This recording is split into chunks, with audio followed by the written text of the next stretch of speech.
Em 14 de março de 2003, um trem partiu da estação central de Valenova às 23h47 com 312 passageiros a bordo. Às 02h13 da manhã seguinte, esse mesmo trem chegou à estação de destino. Mas quando as portas se abriram, havia apenas 311 pessoas dentro. Uma pessoa havia desaparecido dentro de um trem em movimento, sem paradas intermediárias, sem janelas abertas, sem evidências, apenas o vazio onde ela deveria estar. E o que a investigação descobriu nos meses seguintes foi muito mais perturbador do que qualquer explicação lógica poderia oferecer. Hoje, 21 anos depois, você vai saber o que realmente aconteceu dentro do trem 047, porque a última testemunha finalmente decidiu falar. Para entender o que aconteceu naquela noite, precisamos voltar ao começo. Precisamos entender quem eram essas 312 pessoas, por que estavam naquele trem e o que cada uma delas carregava, não apenas nas malas, mas dentro de si. Porque em histórias como essa, o desaparecimento nunca é apenas um desaparecimento. É sempre um recomeço disfarçado de tragédia. Valenova era, em 2003, uma cidade de médio porte no interior do país.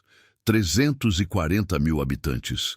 Uma economia baseada em agropecuária e na indústria têxtil, que florescia discretamente à margem dos grandes centros urbanos. A estação central de Valenova era o coração pulsante da cidade. Todos os dias, centenas de pessoas passavam por ali. Trabalhadores, estudantes, comerciantes, famílias inteiras se despedindo ou se reencontrando naquele espaço que cheirava a café, a óleo de motor e a história. O trem 047 era uma linha noturna. Saía às 23h47 de Valenova e chegava à cidade vizinha de Porta Costa às 02h19 da manhã. Um percurso de aproximadamente 2h30, atravessando vales, túneis e uma extensa área de mata preservada que os moradores locais chamavam simplesmente de O Escuro. O Escuro era o trecho mais longo da linha, 42 quilômetros, sem nenhuma cidade, sem nenhuma estação, sem nenhuma possibilidade de parada de emergência que fizesse sentido logístico. Era apenas mata, trevas e o barulho monótono dos trilhos. Os passageiros que frequentavam a linha noturna conheciam bem aquela sensação, a de cruzar o escuro no silêncio da madrugada, com o sono pesando nas pálpebras e a paisagem lá fora não passando de uma sombra que se movia. Ninguém gostava muito daquele trecho. Ninguém tinha motivo específico para não gostar. Era apenas uma sensação. Marcos Delgado tinha 34 anos e trabalhava como contador numa firma de médio porte em Porta Costa. Era solteiro, morava sozinho, não tinha filhos. Toda sexta-feira pegava o trem das 23h47 para visitar a mãe em Valenova e toda segunda-feira antes do amanhecer voltava para o trabalho. Era um homem de rotinas. Era o tipo de homem que você poderia ver sentado na janela de um trem noturno e nem ao menos notar. Discreto, educado, comum. Era o tipo de homem que, quando desaparece, faz o mundo perceber o quanto nunca o tinha realmente enxergado. Marcos Delgado era o passageiro número 312 do trem 047. E na manhã de 15 de março de 2003, quando sua mãe, Dona Helena Delgado, ligou para Porta Costa perguntando se o filho havia chegado bem, ninguém sabia responder. Mas antes de chegar ao momento do desaparecimento, precisamos entender algo fundamental sobre aquela noite específica. Porque o dia 14 de março de 2003 não era um dia comum para nenhuma das 312 pessoas que embarcaram naquele trem. Era véspera de um feriado. O trem estava mais cheio do que o habitual. As pessoas estavam animadas ou ansiosas, dependendo de para onde iam.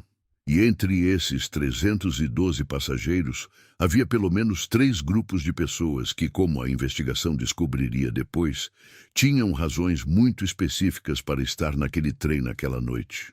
Razões que não apareciam em nenhuma passagem comprada. Razões que nenhum deles havia contado a ninguém. Mas os segredos, como todo mundo sabe, têm uma maneira muito peculiar de vir à superfície, especialmente quando alguém desaparece. 23h31, Estação Central de Vale Nova. A plataforma número 3 estava lotada. O trem 047 havia chegado com 6 minutos de atraso, o que era para aquela linha absolutamente normal. O maquinista, Renato Salgado, um homem de 52 anos, com 28 anos de experiência na mesma linha, estava na cabine fazendo suas verificações de rotina. O revisor, Felipe Borges, 27 anos, estava posicionado na porta do primeiro vagão, carimbando passagens e direcionando passageiros. Às 23h38, o embarque foi concluído. Todos os 312 passageiros estavam dentro do trem. Às 23h47, exatamente no horário, o trem 047 deixou a plataforma de Vale Nova e começou sua jornada de 2h30 rumo à Porta Costa. Os primeiros 40 minutos da viagem foram absolutamente normais. Os passageiros acomodaram suas bagagens, alguns pediram café no carrinho do bar, outros tiraram livros ou travesseiros de viagem. Crianças que começavam sonolentas acabaram adormecendo nos colos dos pais. Conversas foram iniciadas, apagadas, retomadas. Era uma noite fria. A temperatura lá fora estava em torno de 12 graus centígrados, típico para março naquela região. O trem avançou por cidades menores, cruzou pontes sobre rios que brilhavam fracamente sob a lua e às 00h23 entrou oficialmente no trecho conhecido como O Escuro. Dentro do trem, as luzes estavam ligadas. Uma luz branca e fria que tornava tudo ligeiramente irreal naquela hora da madrugada. Felipe Borges, o revisor, havia feito sua segunda ronda pelos vagões às 00h15 e relataria mais tarde que tudo estava em ordem. Passageiros quietos, alguns dormindo, nenhuma ocorrência. Nenhuma! Às 01h02 da madrugada, enquanto o trem ainda cortava o escuro, Felipe Borges decidiu fazer uma ronda extra. Ele mesmo não saberia explicar o porquê. Disse apenas que havia tido uma sensação estranha. Começou pelo vagão 6, o último. Foi avançando. Vagão 5, vagão 4, vagão 3. E foi no vagão 2, o segundo a partir da locomotiva, em que ele parou. Havia uma poltrona vazia. Poltrona 14A, lado esquerdo junto à janela. E Felipe tinha certeza absoluta de que aquela poltrona havia estado ocupada na última vez que passara por ali. Felipe Borges relataria que ficou parado diante da poltrona vazia por quase 1 minuto. Verificou os compartimentos de bagagem acima. Verificou o corredor. Esperou que a pessoa pudesse ter ido ao banheiro. Esperou e esperou. Às 01h09, inquieto, foi até o banheiro do vagão 2 e bateu na porta. Nada. A porta não estava trancada, estava aberta. O banheiro estava vazio. Felipe passou os próximos 40 minutos procurando pelo trem inteiro. Poltrona por poltrona, vagão por vagão. Acordou passageiros dormindo para perguntar se tinham visto alguém. A maioria balançou a cabeça confusa e voltou a dormir. Mas 3 pessoas... Apenas 3 em 311 estavam bem despertas naquela madrugada. E as 3 disseram a mesma coisa. Disseram que haviam visto um homem de sobretudo escuro, cabelos castanhos, com uma mala pequena de couro marrom, sentado exatamente na poltrona, 14A, vagão 2. E disseram que ele havia desaparecido pouco antes de Felipe Borges aparecer para fazer a ronda extra. Mas aqui começa o verdadeiro mistério. Porque quando Felipe Borges reportou o ocorrido ao maquinista Renato Salgado e quando a equipe da estação de Porta Costa conferiu o manifesto de passageiros na chegada do trem às 02h19 da manhã, descobriram que a poltrona 14A, vagão 2, havia sido vendida. A passagem havia sido comprada, com nome, com CPF, com pagamento confirmado. Mas o nome no manifesto não era Marcos Delgado. Era um nome que não pertencia a nenhuma pessoa real. Era um nome que não existia em nenhum banco de dados do país. Vou te pedir para pausar aqui por um segundo e pensar junto comigo. Um homem desaparece de dentro de um trem em movimento. O trem não para em nenhum ponto entre Valenova e Porta Costa durante aquele trecho. Isso foi confirmado pelos registros da linha, pela gravação do velocímetro automático e pelo próprio maquinista. As janelas do trem 047 modelo, utilizado naquela época, tinham abertura máxima de 15 centímetros, por questões de segurança. Nenhuma pessoa adulta poderia sair por ali. As portas entre vagões estavam fechadas, mas não trancadas. Não há como sair do trem pelas portas laterais em movimento sem acionar um alarme. Nenhum alarme foi acionado. E o nome na passagem da poltrona 14A pertencia a uma pessoa que simplesmente não existia. Então me diz, onde foi parar o passageiro do trem 047? E quem exatamente era ele? Fica comigo, porque daqui para frente, cada resposta que a investigação encontrou gerou 3 novas perguntas. E a verdade que emergiu no final vai te fazer questionar coisas que você achava que sabia sobre este caso. A notícia demorou 48 horas para chegar à imprensa. A empresa responsável pela linha ferroviária, a Transvia Operações S.A., tentou, inicialmente, minimizar o ocorrido. Disseram que provavelmente havia sido um equívoco de contagem, ou que o passageiro havia saído na estação anterior sem que o revisor percebesse. Mas havia um problema com essa teoria. O trem 047, naquela noite específica, não havia feito a parada intermediária de rotina na cidade de Mirales. A parada havia sido cancelada por conta de um problema técnico na estação local. Greve dos funcionários de terra. O trem passou por Mirales sem diminuir a velocidade, sem abrir portas, sem parar. O maquinista Renato Salgado tinha o log de velocidade para provar. A Transvia S.A. sabia disso. E ainda assim insistiram por 48 horas na teoria do erro de contagem. Por quê? Essa foi a primeira pergunta que a delegada Adriana Moraes fez quando assumiu o caso. Ela tinha 41 anos, 18 de experiência em investigação criminal e uma reputação de não aceitar respostas fáceis. Adriana Moraes não era o tipo de delegada que resolvia casos nas primeiras horas. Era o tipo que resolvia casos que outros abandonavam. E quando ela viu o relatório inicial da Transvia S.A., soube imediatamente que havia algo errado. Muito errado.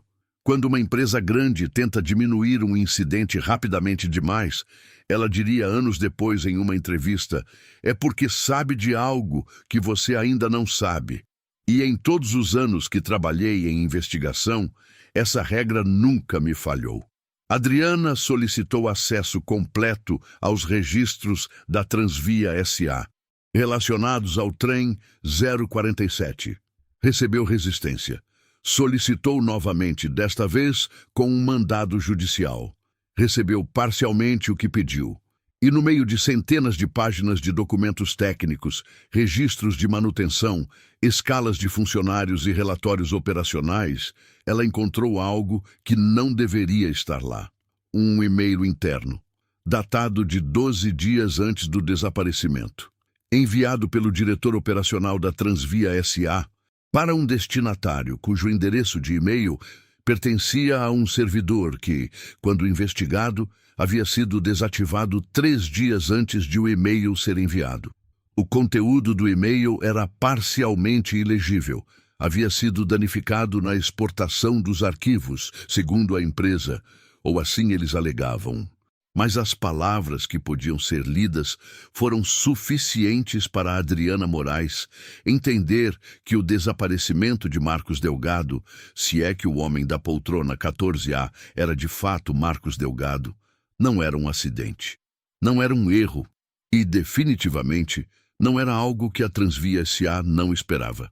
3 semanas após o desaparecimento, a delegada Adriana Moraes havia entrevistado 73 dos 311 passageiros que chegaram à Porta Costa naquela madrugada. A maioria não havia notado nada de extraordinário. Mas 7 pessoas tinham algo a dizer. E o que elas disseram, individualmente, sem que nenhuma soubesse o que as outras estavam relatando, formava um quadro que ia muito além de um simples desaparecimento. Testemunha 1, depoimento reconstituído. Eu estava no vagão 2 também. Poltrona, deixa eu pensar. Poltrona 11C, do outro lado do corredor. Eu vi aquele homem entrar. Ele entrou com todo mundo na estação, me parece. Tinha uma malinha pequena de couro, não pareceu ter nenhum problema. Mas durante a viagem, coisa de umas 0040, 00045, ele levantou e foi para o corredor. Fiquei pensando que ia ao banheiro. Não voltou. Aí quando veio aquele revisor perguntando, aí sim eu percebi que ele não tinha voltado mesmo. A testemunha número 1, uma mulher de 42 anos, professora de matemática, não havia notado nada de incomum no comportamento do homem antes de ele se levantar. A testemunha número 2, no entanto, tinha uma perspectiva diferente. Testemunha 2, depoimento reconstituído. Ele estava me observando. Pode parecer paranoia, mas eu sou daquele tipo de pessoa que percebe essas coisas. Fiz teatro por 10 anos, aprendi a sentir quando alguém está me observando. Aquele homem me olhou pelo menos 3 vezes durante a primeira hora de viagem. Não era um olhar de flerte, entendeu? Era um olhar de avaliação. Como se estivesse calculando alguma coisa. E quando eu devolvi o olhar firme, ele desviou os olhos imediatamente e ficou olhando pela janela. Mas em O escuro não tem o que ver lá fora.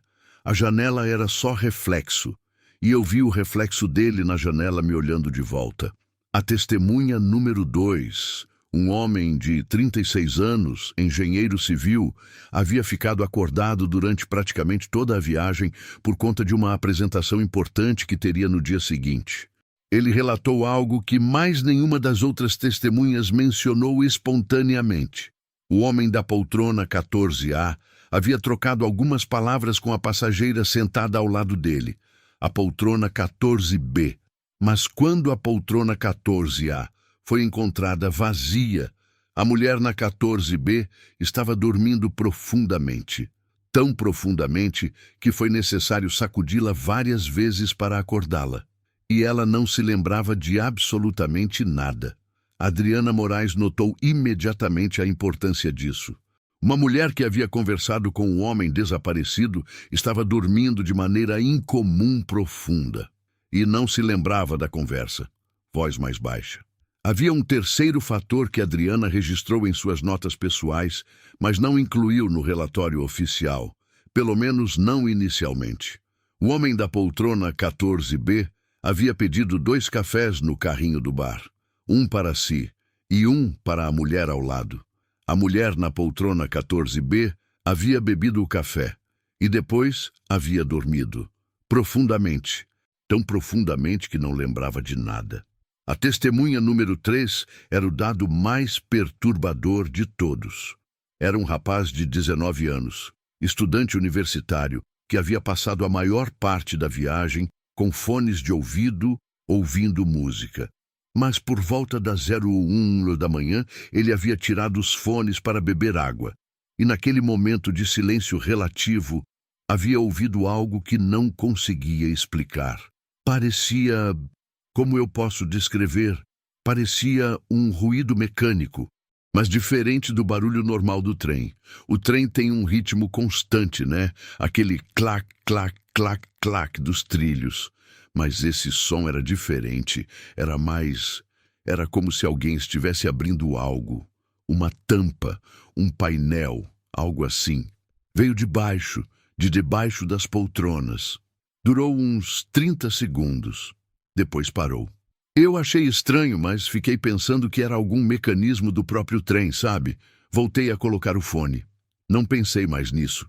Mas quando você me ligou perguntando sobre aquela noite, aquele som voltou para a minha cabeça. E agora, com distância, eu consigo dizer que não era som de maquinário. Era som de alguém se movendo, com cuidado, em silêncio, no espaço embaixo das poltronas. Debaixo das poltronas. A delegada Adriana Moraes tinha agora 4 linhas de investigação paralelas e um prazo que estava se esgotando. Casos de pessoas desaparecidas no Brasil têm, na prática, uma janela de investigação intensa de poucos dias antes de começarem a perder prioridade para casos mais urgentes. Ela sabia disso e sabia que precisava agir rápido. Primeira linha de investigação: a identidade do passageiro. O nome na passagem da poltrona 14A era Rafael Antunes. Rafael Antunes não existia. Nenhum CPF, nenhum registro civil, nenhuma conta bancária. O pagamento da passagem havia sido feito em dinheiro na bilheteria física 2 dias antes da viagem, por uma pessoa que a câmera da estação registrou apenas parcialmente. Um ângulo de costas, sobretudo escuro, boné abaixado.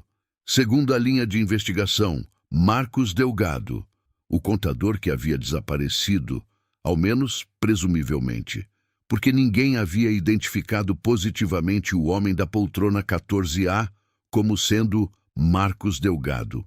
Era apenas a coincidência do desaparecimento e da data. Adriana precisava descobrir se Marcos Delgado tinha comprado passagem para aquela noite, e descobriu: sim, havia. Uma passagem comprada com seu nome real, seu CPF real, para a poltrona 22A, vagão 4. Não a poltrona 14A, vagão 2. Então havia 2 possibilidades. Primeira, Marcos Delgado havia comprado passagem para a poltrona 22A, viajado no vagão 4, chegado normalmente à porta-costa, e sua ausência não tinha nada a ver com o mistério do vagão 2. Segunda, Marcos Delgado havia comprado passagem para a 22A, mas por algum motivo havia se sentado na 14A, e era ele o desaparecido. Para confirmar uma ou outra, Adriana precisava encontrar a pessoa que havia comprado a poltrona 22A. E quando localizou essa pessoa e fez a pergunta simples: havia alguém sentado ao seu lado? A resposta foi complicada. Sim, disse a mulher sentada na poltrona 22B. Um homem de uns 30 anos. Ficou nervoso durante a viagem toda. Ficava olhando para os lados e em algum momento antes de chegarmos em Porta Costa foi embora. Eu achei que foi ao banheiro e não voltou mais. Mas quando descemos, percebi que ele não estava em nenhum lugar da plataforma. Poltrona 22A, vagão 4. Então havia um segundo homem que havia desaparecido dentro do trem? Não. Adriana passou semanas tentando resolver essa contradição. E quando finalmente conseguiu, percebeu que havia cometido um erro fundamental de perspectiva no começo da investigação. Não havia 2 desaparecidos. Havia um desaparecido que havia estado em 2 lugares. Marcos Delgado havia embarcado no trem usando a poltrona que havia comprado, 22A, mas em algum momento durante a viagem havia se movido para o vagão 2 e se sentado na poltrona 14A, que estava vazia porque Rafael Antunes nunca havia embarcado de fato. Ele havia usado uma identidade falsa para garantir uma poltrona vazia ao seu lado. Não para esconder, para observar. E quando seu plano, qualquer que fosse, falhou, ele precisou de um lugar para desaparecer. O que nos traz para a terceira linha de investigação, e a mais perturbadora de todas. Marcos Delgado era contador, mas Adriana Moraes, ao investigar mais a fundo sua vida profissional, descobriu que havia algo muito além dos números e planilhas. 3 anos antes do desaparecimento, Marcos havia sido contratado pela firma Monteiro em Associados, em Porta Costa, uma empresa de contabilidade pequena, mas respeitada, especializada em gestão financeira para pequenas e médias empresas da região. Durante 1 ano e meio, Marcos trabalhou na empresa sem nenhum incidente, até que começou a trabalhar numa conta específica. O cliente, Grupo Alta Verde Participações. O Grupo Alta Verde era uma holding com interesses em agropecuária, logística e, como Adriana descobriria depois, com muito esforço, em contratos com órgãos públicos municipais na região. Não era ilegal ter contratos com prefeituras, mas a forma como esses contratos haviam sido obtidos, bom, Isso é outra história. Marcos Delgado começou a trabalhar na conta do Alta Verde em fevereiro de 2001. Em outubro de 2001, pediu demissão da firma de forma abrupta, sem prévio aviso, sem carta de recomendação. E em novembro de 2001, abriu uma conta bancária em outro banco e passou a receber, mensalmente, uma transferência de uma empresa de consultoria chamada VCR Serviços Especializados. VCR Serviços Especializados não tinha endereço físico identificável. Não tinha funcionários registrados, não tinha histórico de atividades além dessas transferências mensais. Em linguagem de investigação criminal, isso tem um nome. Chama-se pagamento de silêncio. Mas silêncio sobre o quê? Adriana precisava responder essa pergunta para entender por que Marcos Delgado havia desaparecido dentro de um trem. E para responder essa pergunta, ela precisava entrar nas contas do Grupo Alta Verde. O que, como você pode imaginar, a empresa não facilitou.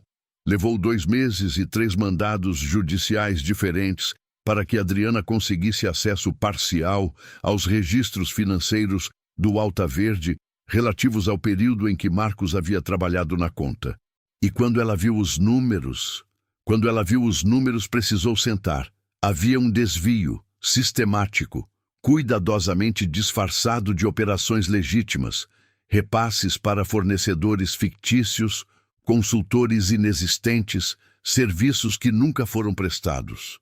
Em 3 anos, aproximadamente 8.300.000 reais haviam saído das contas do Alta Verde por essa via, e parte desse dinheiro havia passado, disfarçado, fragmentado, reprocessado, por contratos com a Prefeitura Municipal de Porta Costa.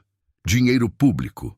Marcos Delgado havia encontrado esse esquema enquanto trabalhava na conta e havia guardado as provas. E as pessoas que administravam esse esquema sabiam que ele tinha as provas. E estavam pagando para ele ficar quieto. Mas algo havia mudado em março de 2003. Algo havia mudado a ponto de Marcos decidir tomar o trem 047 numa madrugada de sexta-feira, comprar uma passagem falsa para garantir uma poltrona vazia ao seu lado e fazer algo que claramente estava planejando há algum tempo. O que tinha mudado? E o que ele estava planejando? Para responder isso, precisamos falar sobre a maleta. A maleta de couro marrom que estava com o homem da poltrona 14A.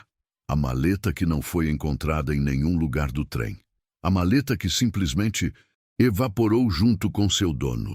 Para entender o que Marcos Delgado estava fazendo naquele trem, precisamos entender quem Marcos Delgado era de verdade. Não o contador anônimo que seus colegas descreviam. Não o filho dócil que visitava a mãe toda sexta-feira. Não a pessoa que havia aceitado dinheiro para ficar quieto. O homem de verdade. Adriana Moraes passou semanas conversando com pessoas que conheciam Marcos. E o retrato que emergiu dessas conversas era de alguém muito diferente da figura apagada que a empresa e os vizinhos descreviam.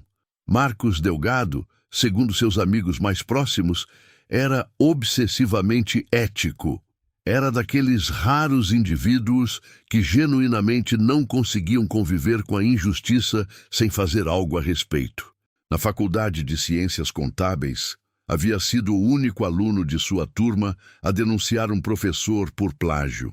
E havia sustentado a denúncia mesmo quando o professor tentou intimidá-lo com ameaças veladas à sua nota final. Em seu primeiro emprego, havia se recusado a assinar um balanço que sabia ser fraudulento e pedido demissão quando pressionado.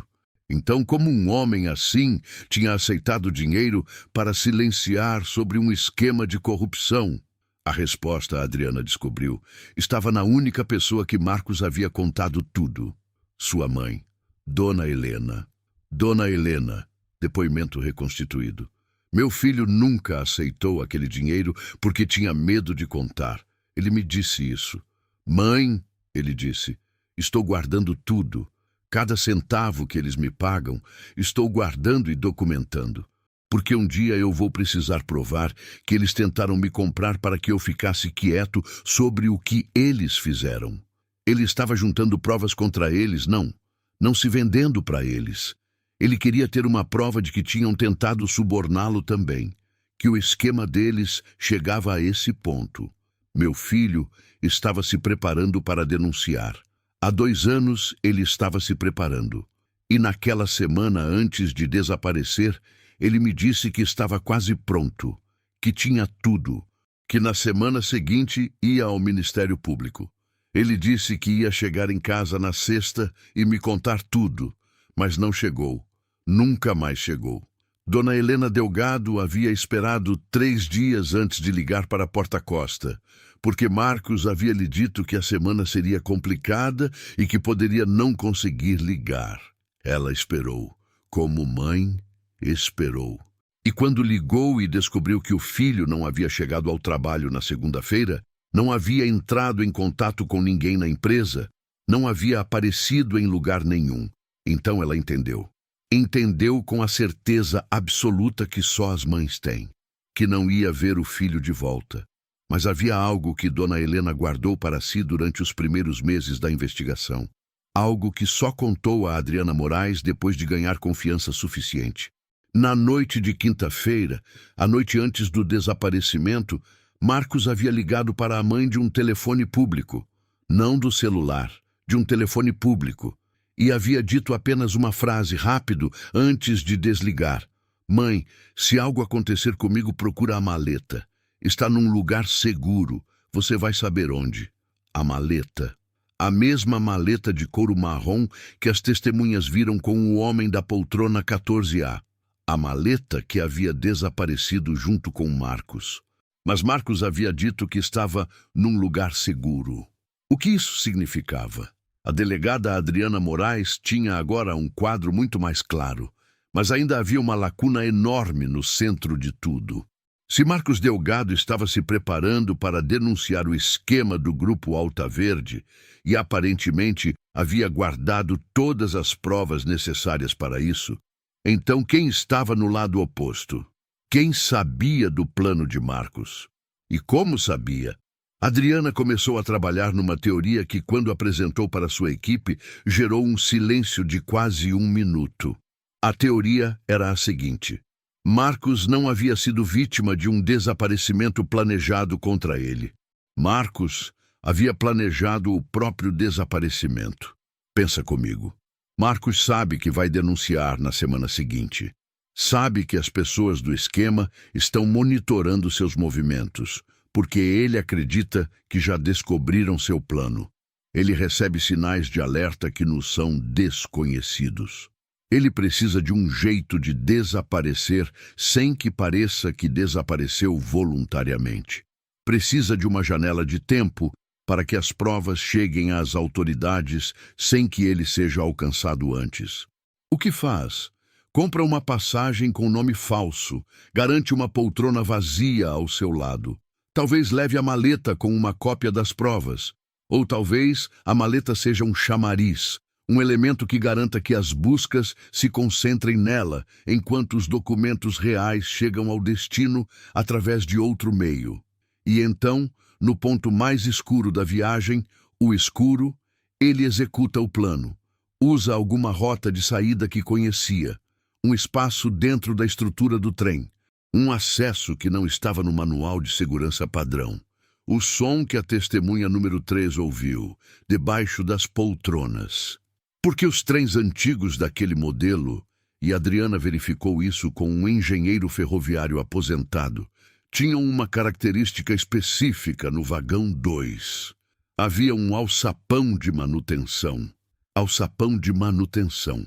Uma abertura de 50 por 80 centímetros no assoalho do vagão 2, projetada para dar acesso ao compartimento de instrumentação que ficava abaixo daquela seção do vagão, normalmente trancado por parafusos e acessível apenas com ferramentas. Mas o vagão 2 do trem 047 havia passado por uma manutenção extraordinária 3 semanas antes do desaparecimento. Uma manutenção solicitada fora do cronograma padrão.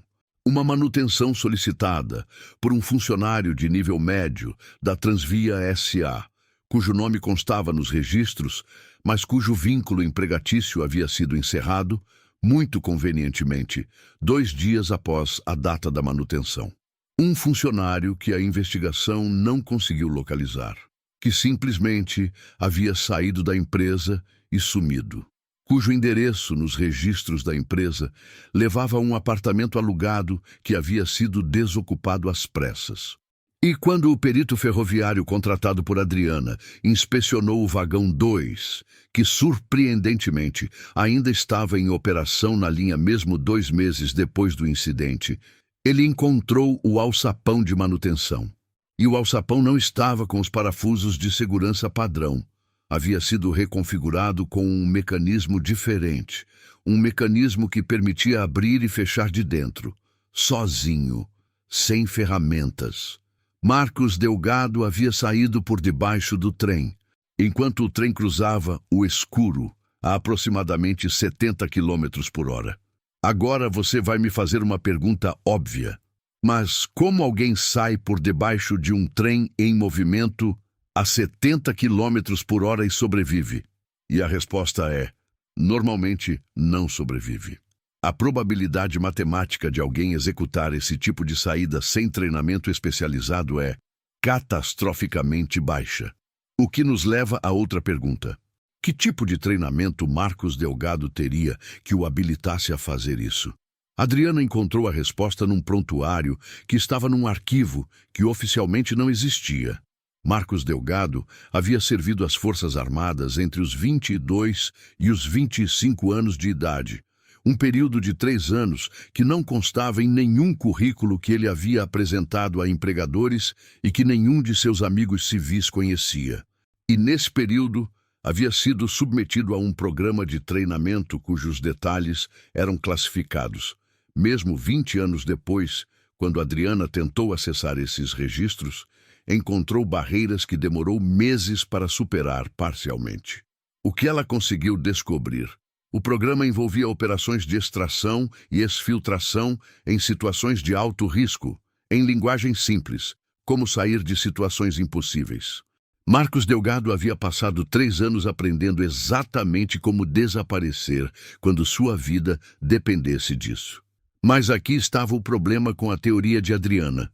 Se Marcos havia planejado tudo isso, o sumiço, o alçapão, a saída, então onde estava? Se havia sobrevivido, por que nunca havia entregado as provas ao Ministério Público como planejava? Se havia falhado, onde estava o corpo? Buscas na região de O Escuro, realizadas dias depois por equipes da delegacia, não encontraram absolutamente nada. Nem rastro, nem vestígio, nem sinal. A mata havia engolido tudo, ou não havia nada para engolir. E então, 6 meses após o desaparecimento, chegou o documento, sem remetente, sem retorno, enviado pelo correio para o endereço da delegacia de Porta Costa, com aos cuidados da delegada Adriana Moraes, escrito à mão na frente. Dentro, um envelope selado, e dentro do envelope selado, uma carta. Adriana diria que sua mão tremia levemente quando abriu a carta. O texto era curto, apenas 4 parágrafos. E no final, uma assinatura.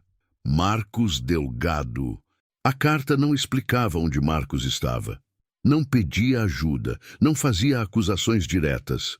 Dizia apenas que o que havia acontecido dentro do trem 047 havia sido necessário, que as provas que ele carregava haviam chegado ao destino correto por meios que ele não poderia detalhar, que as pessoas certas agora tinham o que precisavam, e pedia a Adriana que parasse a busca por ele. Não porque estou em perigo, escrevia, mas porque meu desaparecimento é a única proteção real que tenho agora. Me encontrar seria me matar. Adriana mandou a carta para análise grafológica. Era a caligrafia de Marcos Delgado. Mandou para a análise de papel e tinta. O papel havia sido adquirido em algum estado do sul do país. As fibras correspondiam a uma marca específica vendida predominantemente naquela região. Mandou para análise de digital. Não havia impressões digitais no papel, nenhuma, nem parciais. A pessoa que havia escrito a carta havia usado luvas. A carta era real. Hoje, ao mesmo tempo, não provava nada.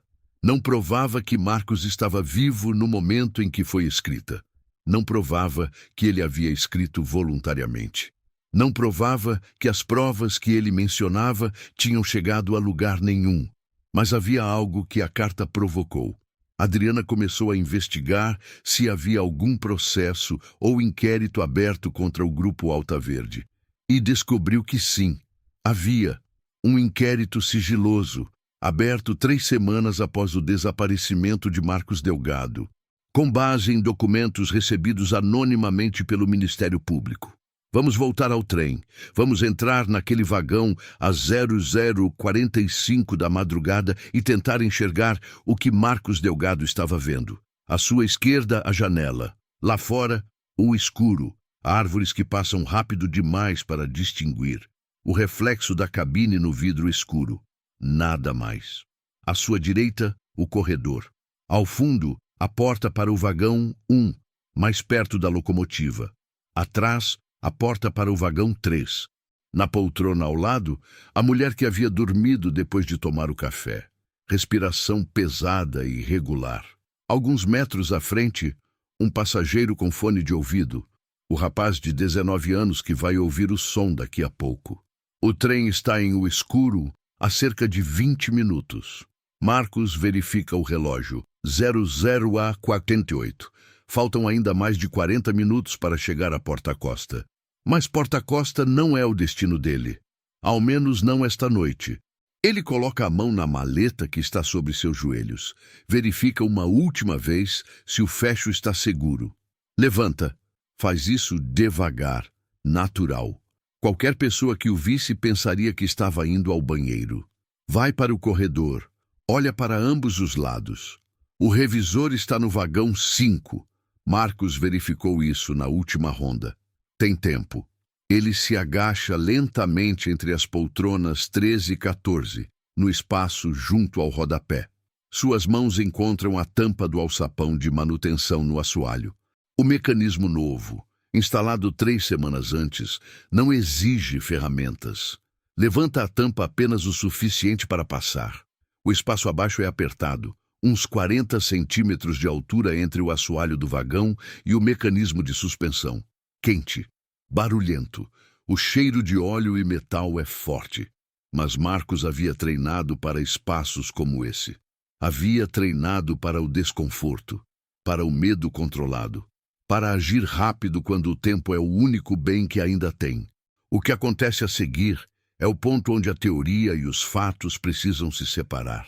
Adriana construiu a reconstituição com base no que sabia, o alçapão modificado, o treinamento de Marcos, a topografia do trecho. Mas o que exatamente aconteceu debaixo daquele trem, na escuridão absoluta, a 70 km/h, durante o tempo que levou para o trem passar por um ponto específico da mata? Isso é algo que só uma pessoa sabe. E essa pessoa não se identificou por muitos anos. Enquanto a investigação sobre o desaparecimento de Marcos continuava, ou tentava continuar, contra barreiras crescentes, os eventos que ele havia colocado em movimento começaram a se desdobrar. Em setembro de 2003, 6 meses após o desaparecimento, o inquérito sigiloso contra o Grupo Alta Verde tornou-se público. As acusações eram de desvio de recursos públicos, formação de organização criminosa e corrupção ativa de funcionários municipais. O diretor executivo do grupo, Carlos Eduardo Montanha, foi indiciado. O ex-prefeito de Porta Costa, que havia aprovado os contratos fraudulentos, foi indiciado. E o diretor operacional da Transvia SA, o mesmo que havia enviado o e-mail com destinatário fantasma 12 dias antes do desaparecimento, foi indiciado por obstrução de justiça. As provas apresentadas pelo Ministério Público eram detalhadas, meticulosas e irrefutáveis. Eram exatamente o tipo de documentação que um contador metódico e obsessivamente ético passaria 2 anos compilando. A imprensa começou a chamar o caso de O Mistério do Trem 047, conectando o desaparecimento à investigação, construindo uma narrativa que misturava espionagem corporativa, corrupção política e um desaparecimento cinematográfico. Mas havia algo que nenhum jornalista havia conseguido confirmar na época. Havia algo que Adriana Moraes sabia, mas não podia provar. Marcos Delgado não havia agido sozinho. Para o nível de logística que seu plano exigiu, a identidade falsa, o funcionário da Transvia que modificou o alçapão, o local específico em O Escuro, onde ele havia saído, a infraestrutura de fuga que o esperava do outro lado, tudo isso exigia recursos que um contador solitário simplesmente não teria. Alguém havia ajudado Marcos Delgado. Alguém com recursos, com contatos, com motivação própria para derrubar o Grupo Alta Verde. Adriana tinha uma suspeita. Mas provar essa suspeita significava abrir caixas que as autoridades superiores preferiam manter fechadas. Porque o aliado de Marcos Delgado, se Adriana estava certa, estava muito mais próximo do poder do que qualquer um imaginava. 2 anos após o desaparecimento de Marcos Delgado, a delegada Adriana Moraes foi transferida de sua delegacia. Essa transferência foi apresentada como promoção, um cargo administrativo de maior responsabilidade numa cidade maior. Adriana a interpretou de outra forma. Quando te tiram de um caso complexo com uma promoção, ela disse, é porque você está chegando perto demais de algo que alguém importante não quer que você encontre. Mas antes de sair, Adriana fez uma cópia de tudo. Não era procedimento padrão, não era legal, era algo que ela jamais havia feito antes em toda a sua carreira. Jamais fez. Eu sabia que aquele caso ia me assombrar pelo resto da vida se eu deixasse morrer ali, ela contou. Então levei comigo, trancada num cofre em casa, para o dia em que as coisas mudassem. As coisas começaram a mudar em 2008. Com o andamento dos processos criminais e a condenação de parte dos acusados no escândalo do Grupo Alta Verde, jornalistas investigativos passaram a escavar mais fundo na história. E um desses jornalistas, uma mulher de Porta Costa que havia crescido ouvindo sobre o mistério do trem 047 e havia dedicado sua carreira jornalística ao caso, encontrou Adriana Moraes. E Adriana Moraes, naquele ponto, há 8 anos da transferência forçada, decidiu que era hora de abrir o cofre. O que os arquivos de Adriana revelavam sobre a conspiração em torno de Marcos Delgado ia muito além do que havia sido publicado. Havia conexões entre o Grupo Alta Verde e 3 vereadores de diferentes municípios. Havia contratos superfaturados em pelo menos 6 obras públicas diferentes. Havia evidências de que o esquema havia começado muito antes do que os indiciamentos sugeriam, pelo menos 5 anos antes, possivelmente mais. E havia algo que Adriana havia descoberto durante sua investigação, mas jamais incluído em qualquer documento oficial. Havia um segundo conjunto de provas, diferente do que havia chegado ao Ministério Público. Um conjunto que havia sido direcionado a um destinatário diferente, a uma pessoa específica, numa instituição específica, que havia ficado com essas provas e as havia usado de uma maneira que Adriana só entendeu completamente anos depois. O segundo conjunto de provas havia ido para o jornalismo, especificamente para um único jornalista de um veículo de comunicação regional, que nos anos seguintes publicou uma série de reportagens investigativas que acabaram desencadeando um escrutínio mais amplo sobre as práticas de contratação pública na região. Um jornalista que nunca revelou sua fonte.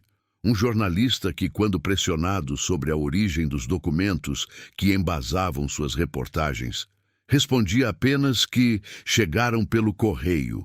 E quando a jornalista que havia encontrado Adriana foi até esse jornalista perguntar diretamente se ele conhecia Marcos Delgado, ele demorou um longo tempo antes de responder. E então disse apenas, conheço, e ele está bem. A última testemunha. É o centro de tudo. É o motivo pelo qual você está assistindo a este vídeo. É a razão pela qual este caso ressurgiu agora. 21 anos depois da noite em que o trem 047 chegou à Porta Costa com 311 passageiros em vez de 312. A última testemunha não é a delegada Adriana Moraes. Não é a jornalista que investigou o caso. Não é o jornalista que recebeu os documentos. Não é Dona Helena, a mãe. A última testemunha é um homem que, por muitos anos, viveu em completo anonimato numa cidade pequena a mais de 1.000 quilômetros de Valenova. Um homem que construiu uma vida nova com um nome diferente, um trabalho diferente, um contexto completamente diferente. Um homem que enviou cartas esporádicas à mãe, de envelopes sem remetente, de cidades diferentes cada vez, durante anos. Um homem que em 2023, ao saber que a mãe havia adoecido gravemente, tomou uma decisão. Decidiu voltar. Não para Valenova, não para Porta Costa, mas para a conversa, para finalmente contar o que tinha acontecido. Não para a polícia, não para a justiça. Os processos relevantes já haviam se encerrado há anos, mas para a mãe e para nós. O depoimento foi gravado em áudio, por pedido expresso do homem, que não quis ser filmado, não quis ter o rosto registrado. Disse apenas que estava cansado do silêncio e que a mãe merecia saber toda a verdade enquanto ainda podia ouvi-la. O que segue é a transcrição desse depoimento. Eu sabia desde 2001 que estava me metendo em algo muito maior do que eu. Quando encontrei as primeiras irregularidades nas contas do Alta Verde, pensei que fosse um erro. Depois pensei que fosse algo pequeno, um desvio aqui, uma nota fria ali, a coisa que acontece em toda empresa de certo tamanho. Quando entendi a dimensão do que estava vendo, fiquei com medo. E quando eles me procuraram e ofereceram dinheiro para que eu ficasse quieto, entendi que eles sabiam que eu havia entendido. Pedi demissão. Continuei guardando os documentos. Durante 2 anos vivi numa espécie de paralisia. Sabia o que devia fazer. Não conseguia dar o passo. Tinha medo do que podia acontecer. Foi por uma coincidência, uma daquelas que você só entende depois, que conheci o Renato. Não o Renato maquinista, outro Renato. Um homem que havia saído de uma situação parecida com a minha muitos anos antes, que havia pagado um preço muito alto por ter ficado quieto, e que havia passado os anos seguintes ajudando pessoas em situações como a minha a fazer o que ele não havia conseguido fazer. Ele não era de nenhuma organização formal. Não tinha um nome bonito. Era apenas uma pessoa que conhecia outras pessoas, que sabia como mover documentos de um lugar para outro sem deixar rastro, e que, quando eu contei meu plano de desaparecer, não achou que eu era louco. Disse que conseguia ajudar. O plano foi desenvolvido ao longo de 3 meses. Ele conhecia alguém que trabalhava na Transvia. Não era uma conspiração grande. Era uma pessoa com consciência que concordou em fazer a modificação no alçapão como forma de colaborar. Nunca soube meu nome. Eu nunca soube o dele. O treinamento que eu havia tido nas Forças Armadas me deu o resto do que precisava. Na noite do trem eu estava com medo. Mais do que eu imaginava que estaria. Sair pelo alçapão foi a coisa mais difícil que já fiz. A velocidade, o barulho, o vento, o calor do maquinário, mas havia um ponto exato na linha.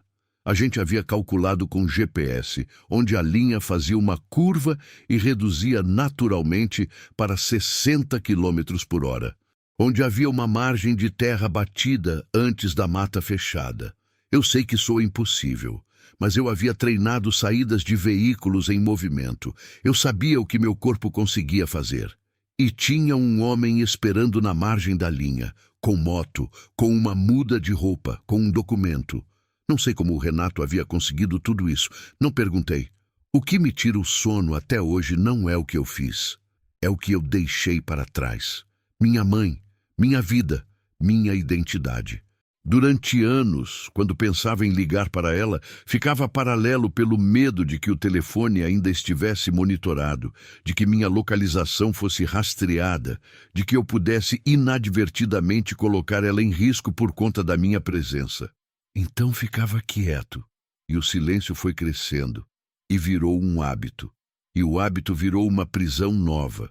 A gravação dura 42 minutos. Na maior parte é um homem contando como havia reconstruído uma vida, como havia se tornado outro, como havia aprendido lentamente a conviver com a ausência de si mesmo. Mas há uma parte, perto do final, que Adriana Moraes, que ouviu a gravação antes de qualquer um, descreveu como o momento mais honesto que já ouvi em 25 anos investigando histórias de pessoas. Marcos Delgado, depoimentos fim. Eu não sou herói. Eu sei que a narrativa que foi construída sobre o trem 047 me retrata como alguém que sacrificou tudo para expor a corrupção. Mas a verdade é que eu tive medo. Por 2 anos tive medo e fiquei quieto enquanto os culpados continuavam operando. O que eu fiz não foi coragem pura. Foi uma mistura de coragem e desespero numa noite específica, num trem específico, quando percebi que se eu não agisse, ia viver o resto da vida numa prisão invisível de silêncio pago. Que era exatamente o que estava acontecendo. A única coisa que eu posso dizer com certeza é que não me arrependo. Não me arrependo de ter saído por aquele alçapão. Me arrependo de não ter ligado para minha mãe antes. Isso é o que eu levo. Isso vai comigo para onde quer que eu vá depois disso. Mas a história do trem 047 não termina com a confissão de Marcos, porque há uma pergunta que ainda não foi respondida, e é a mais importante de todas. Quem era o outro Renato? Quem era o homem que havia ajudado Marcos a planejar e executar o desaparecimento? Que havia conectado as provas com os jornalistas certos? Que havia construído a rede de proteção ao redor de um contador assustado que queria fazer a coisa certa? Adriana Moraes passou os anos seguintes ao retiro de Marcos investigando exatamente essa questão e chegou a uma conclusão que, quando me apresentou, me fez sentar em silêncio por um longo momento. O outro Renato não era uma pessoa singular, era uma rede informal, sem nome, sem hierarquia visível, composta de pessoas de diferentes áreas. Jornalistas, advogados, ex-servidores públicos, alguns militares da reserva que há décadas operavam na sombra, conectando pessoas que tinham provas de crimes públicos com os canais certos para que essas provas chegassem a algum lugar sem destruir quem as carregava. Eram, em essência, protetores de informação. Não necessariamente legais, não necessariamente morais em todos os aspectos, mas operacionalmente eficazes numa tarefa que o Estado oficial havia repetidamente falhado em fazer: proteger aqueles que denunciam enquanto garantem que a denúncia chegue aonde precisa chegar. Adriana não tinha provas suficientes para apresentar essa descoberta formalmente. E a essa altura de sua carreira, não era mais isso que importava para ela. Há casos que você fecha, ela disse na última vez que conversamos, e há casos que ficam, que te acompanham, que te formam. O trem 047 ficou, mas já faz tempo que eu parei de precisar de todas as respostas para poder dormir. Às vezes basta saber que as coisas foram menos erradas do que podiam ser. Marcos Delgado visitou a mãe em 2023, numa cidade neutra, não Valenova, não Porta Costa, um hotel simples numa cidade de passagem. Dona Helena tinha 83 anos e problemas sérios de saúde. Ela sabia que estava vendo o filho pela última vez. Ele também sabia. Não temos o relato desse encontro. Ninguém que estava lá quis descrevê-lo, e eu acho que isso é correto. Há momentos que pertencem apenas a quem os viveu, sobre os culpados do caso Alta Verde. Carlos Eduardo Montanha, diretor executivo do grupo, foi condenado a 11 anos. Cumpriu 6 em regime semiaberto e foi solto em 2010. Hoje, segundo informações públicas, vive no exterior. O ex-prefeito de Porta Costa foi condenado a 8 anos, recorreu e sua pena foi reduzida para 4 anos e meio. Cumpriu em regime domiciliar após problema de saúde declarado. O diretor operacional da Transvia foi condenado a 3 anos por obstrução de justiça. Não chegou a ser preso. Recorreu em liberdade e a pena foi extinta por prescrição antes do trânsito em julgado. Se você está esperando que eu diga que a justiça foi feita, eu não posso dizer isso. Posso dizer que algo foi feito, que processos aconteceram, que condenações foram proferidas, que o esquema do Grupo Alta Verde foi exposto e interrompido. Posso dizer que os recursos desviados, parte deles, foram recuperados. Posso dizer que alguns dos vereadores e servidores públicos envolvidos foram afastados de seus cargos. Posso dizer que a reportagem jornalística que emergiu das provas que Marcos havia enviado ganhou prêmios e mudou vidas. Mas não posso dizer que a proporção entre o crime e a consequência foi adequada, porque não foi, e talvez nunca seja, em casos como esse. E isso é uma das verdades mais difíceis de engolir sobre o mundo em que vivemos. O trem 047 continua em operação. A linha ainda existe. Valenova e Porta Costa ainda são cidades vizinhas conectadas por aqueles trilhos. O vagão 2 foi substituído por um modelo mais moderno em 2007. O escuro continua escuro. E há uma poltrona, em qualquer trem noturno que você já tenha tomado, que às vezes fica vazia do nada, sem explicação aparente, e que faz as pessoas ao redor olharem para os lados, desconfortáveis, sem saber ao certo porquê. Talvez seja apenas coincidência. Talvez alguém tenha ido ao banheiro. Ou talvez seja o universo nos lembrando que as histórias mais interessantes não são as que se encerram em respostas nítidas. São as que nos deixam olhando para a janela escura, pensando em quem mais pode estar ali, no reflexo. E então, o que você acha? Você acha que Marcos Delgado fez a coisa certa? Que desaparecer foi a única saída real que ele tinha? Ou acha que havia um caminho diferente que ele não seguiu? Eu penso muito sobre isso. Penso nas pessoas que fazem escolhas impossíveis em circunstâncias que nenhum de nós quer imaginar para si mesmo. E penso no preço que essas escolhas cobram, mesmo quando são as escolhas certas. Marcos pagou. Pagou com a identidade, com os anos, com a presença ao lado da mãe, com a possibilidade de existir com o próprio nome. Valeu a pena? Só ele pode responder. Agora quero saber de você. Nos comentários me conta. Qual foi o detalhe desse caso que mais te surpreendeu? A modificação no alçapão, a rede de proteção, o fato de que os culpados receberam penas tão reduzidas? E, principalmente, você acha que Marcos voltaria para o mesmo nome, para a mesma vida, se pudesse? Ou recomeçar foi o melhor que aconteceu para ele? Comenta aqui embaixo. Adoro ler cada resposta. Se você ainda não está inscrito no canal, agora é a hora. Toda semana eu trago histórias como essa. Casos que têm camadas, que te fazem pensar, que ficam na sua cabeça depois que o vídeo termina. Ativa o sininho para não perder nenhum. E antes de você ir embora, compartilha esse vídeo com alguém que você conhece, que também gosta de suspense e de histórias reais. Porque essas histórias merecem ser ouvidas. E as pessoas que tiveram coragem de vivê-las merecem ser lembradas. Até o próximo mistério.